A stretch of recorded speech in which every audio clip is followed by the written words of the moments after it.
আর গাছের লেবু পড়ে গেছে গাছ থেকে, ছাদের উপরে একটা লেবু গাছ আছে, সেটা তো আমাদেরকে একটা এসে দিয়ে গেল। আমি চুলাটা অফ, অবস্থা দেখুন। এটা হলো আমার পাখির বারান্দায়, পাখিদেরকে দেখে লাই লাইলাম, বিদ্যুৎ চমকাইলে অনেক দূর। আসসালামু আলাইকুম, স্বাগতম কনক সুমন ব্লগসে নতুন আরেকটি ভিডিও নিয়ে চলে এসেছি। আশা করছি ভালো আছেন। আলহামদুলিল্লাহ আমরাও ভালো আছি। বারান্দায় খুবই ভালো লাগতেছে, সুন্দর একটা আবহাওয়া, দুপুরবেলা রোদ নাই আর খুব সুন্দর মিষ্টি বাতাস। তো আসলাম গাছগুলো দেখতে, এসে দেখি মাশাআল্লাহ দুইটা জবা ফুল কি সুন্দর করে ফুটে আছে। এই দেখ কালারটা কি। আবার দেখতেছি সাদা একটা জবা ফুলও হয়ে আছে, এই যে। তো এই জবা দুইটা গাছ কিন্তু ভালোই আমাকে খুব মানে ফুল দিতেছে ঘন ঘন। আর এদিকে তো আছে অনেক ফুলের গাছ আছে, নয়নতারা আছে, বিভিন্ন রকমের ফুল গাছ আছে। কিন্তু আমি সবচেয়ে বেশি খুশি যেগুলো নিয়ে, সেটা হলো এই যে আমার কাঠগোলাপ, দেখছেন মাশাআল্লাহ মাশাআল্লাহ। আর জবা ফুলগুলো খুবই অল্প দামে কিনে নিয়ে আসছিলাম, এক একটা মনে হয় 50 টাকা করে গাছ ছিল জবা গাছগুলো। সেইটা এখন আমাকে এখনও ফুল দিতেছে, তো খুব ভালো লাগতেছে। আর চলেন রান্না বান্না করবো। আজকে আপা এখনো আসে নাই, আপা কোনো কারণে হয়তো একটু দেরি করে আসবে বলে গেছে কালকে, তো এখন আমি রান্না বান্না করব। তো চলেন। আর এটা হলো লাল জবা, এটাও কিন্তু অনেক ফুল দিছে। আর মাঝখানে এখন আবার যে ফুল এখন পর্যন্ত আসে নাই, তবে আসবে মনে হচ্ছে খুব শীঘ্রই। তো চলুন, সকালে গিয়ে বাজার করে নিয়ে আসছিলাম এই যে এগুলো পুঁই শাক। আমি অনেক মাস পর মনে হয় আজকে পুঁই শাক বাসায় আনলাম এবং পুঁই শাক রান্না করব আর কি। সাজনা এনেছি, করলা এনেছি, আজকে পুঁই শাক দিয়ে ইলিশ মাছ রান্না করব প্রায় অনেক মাস পরে। কারণ পুঁই শাক খাওয়া হয় না, অ্যালার্জির কারণে, গ্যাসের কারণে এরকম আমার খুব সমস্যা হয়। পালং শাক পুঁই শাক ইদানিং, সেজন্য খাওয়া হয় না। তো আজকে ইচ্ছা আছে করলা ভাজি করব, পুঁই শাক দিয়ে ইলিশ মাছ রান্না করব, আর সাজনা সরিষা দিয়ে রান্না করার ইচ্ছা। তো আপা এখন আসে নাই, তাই আমি এখন টেবিলের উপরে বটি নিয়ে নিয়েছি, রান্নাঘরে না, আমি ডাইনিং রুমে আর কি এখন এই কাজগুলো করে নেব। তো আমি শাকগুলো কুটে নেই, তারপরে আপনাদের সাথে দেখা হচ্ছে। আলহামদুলিল্লাহ আলহামদুলিল্লাহ, কি জোরে বৃষ্টি হচ্ছে, এই যে দেখেন অনেক জোরে বৃষ্টি হচ্ছে। তো এই যে অবস্থা, আমি রান্না করতেছি তার মধ্যে এরকম ঝড় বৃষ্টি, ওরে বাবা। তারপরেও দিনটা ঠান্ডা হলো, অনেক ভালো লাগতেছে, অনেক বাতাস, খুবই ভালো লাগতেছে। আর ওদিকে আমার রান্না করলা ভাজি কমপ্লিট, এখন পুঁই শাকটা বসাবো। কি পরিমাণ বাতাস আর বৃষ্টি হচ্ছে, এই দেখেন এখানে বৃষ্টি দেখা যাচ্ছে, দেখেন অবস্থা দেখেন। এটা হলো আমার পাখির বারান্দায়, পাখিদেরকে দেখে লাই লাইলাম, বিদ্যুৎ চমকাইলে অনেক দূরে ভয় পেয়েছি, অনেক ভয় পেয়েছি।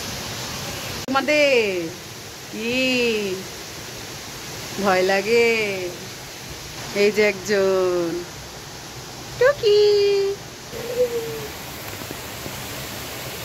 আলহামদুলিল্লাহ আমার ভালো লাগতেছে অনেক। তো এখানে এই যে করলা ভাজি করা কমপ্লিট। করলা ভাজিতে আমি কীভাবে করি এর আগে অনেকবার ভিডিও করেছি, তাই আজকে আর করলাম না। এখন আমি পুঁই শাক দিয়ে ইলিশ মাছ রান্না করবো, সেটাই আপনাদের সাথে শেয়ার করবো। চলুন।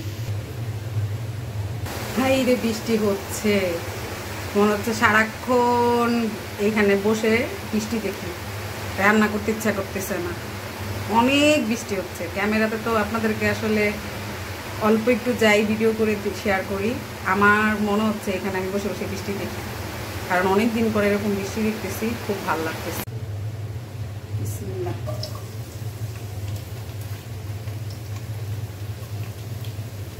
তো এখানে আমি মরিচ, হলুদ, রসুনের বাটা, লবণ দিয়ে দিয়েছি।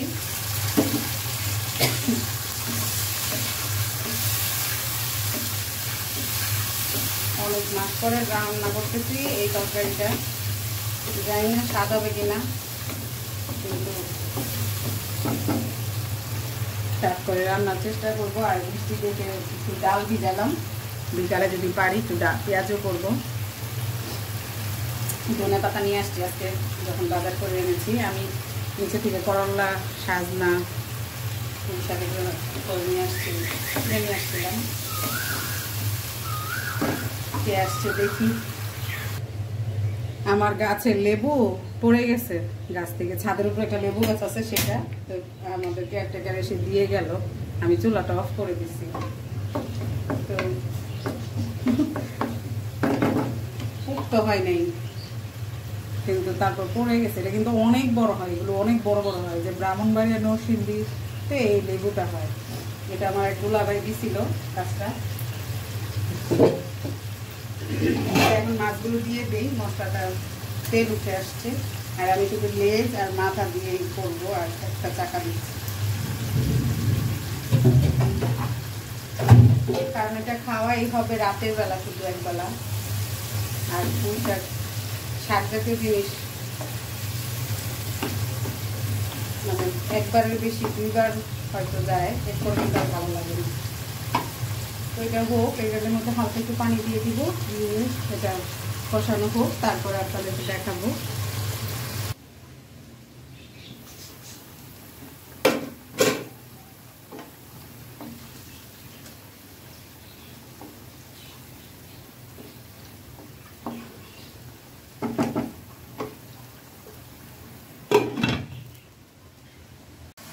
মাছগুলোকে কষাই নিয়ে বাটিতে উঠিয়ে রেখে তারপরে আমি ডাটাগুলো দিয়ে দিয়েছিলাম। এগুলো আসলে আমি শাকের সাথে একসাথে দিলেও পারি, কিন্তু আজকে একটু আগেই দিলাম। এখন শাকগুলো দিয়ে ভালো করে রান্না করে নিই। ঢেকে দিলাম, কারণ এখন নাড়া দেওয়া যাবে না, ভরে গেছে, সেজন্য। তো একটু হয়ে আসুক, সিদ্ধ হয়ে আসুক, হালকা একটু কমে আসুক, তারপর নাড়া দিব। কি সুন্দর কমে আসছে দেখেন, এই জন্য তখন নাড়া দিব।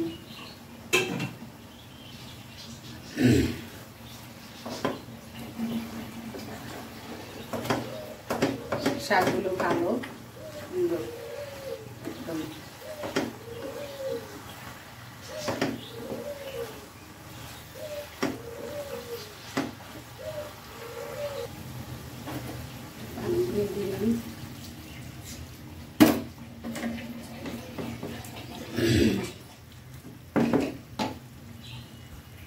মাছগুলো দিয়ে দিলাম,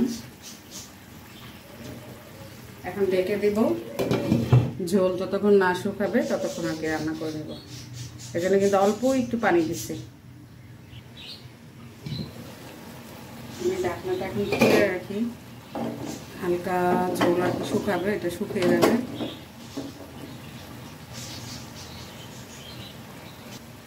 এই তো রান্না কমপ্লিট, এখন চুলাটা অফ করে দিব। ঝোল একদম কমে গেছে, আর কমাবো না। এটা একদম চুলার উপরে রাখলে এটা আরো কমে আসবে। বাইরে কিন্তু এখনো বৃষ্টি হচ্ছে, আর এদিকে কিন্তু আমার রান্না কমপ্লিট। কারেন্ট চলে গেছে দুইবার করে, এখনো কারেন্ট নাই। তো এই তো আজকে আর ভিডিওটা বেশি বড় করছি না। যদি ভালো লাগে আবার আগামীতে দেখা হবে। তো সবাই ভালো থাকবেন, সুস্থ থাকবেন, কনক সুমন ব্লগসের সাথে থাকবেন, আমাদের জন্য দোয়া করবেন। আল্লাহ হাফেজ।